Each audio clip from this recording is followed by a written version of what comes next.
You mentioned about the challenging kind of delivery model at the moment and the system challenges. I mean, one of the questions that I think a lot of life sciences companies want to understand is that, you have a relatively new system in the sense of the integrated care systems, the ICSs, and one of the main routes potentially for engagement in delivering those innovations that you talked about is the ICSs. So it'd be really great to hear your thoughts on how the life sciences sector can engage with that system in a kind of a constructive and productive way.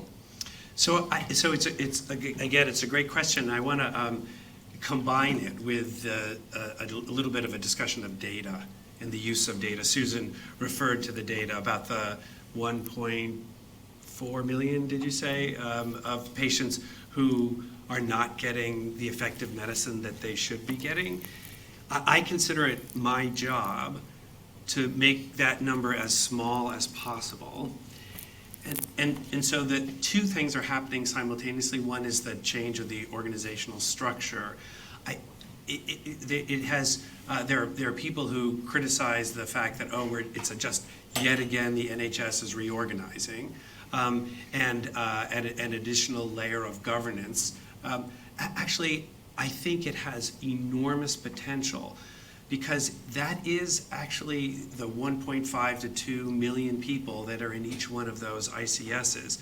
That is, from my perspective as a public health person and economist, that is the right unit for flowing data in a way that has accountability at the top of the ICS and sufficiently small scale to actually deliver the kinds of data that we need to the front line to make sure that we are closing those gaps between the patients who are eligible and the patients who are receiving.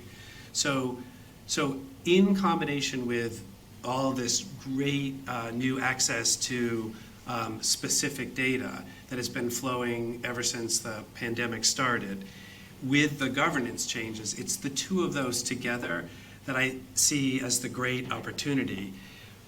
And you asked for the sort of the industry partnership side of this. So these are big changes that are occurring right now. The people who are managing these changes are challenged because there's a lot going on. There's a lot of pressure on them.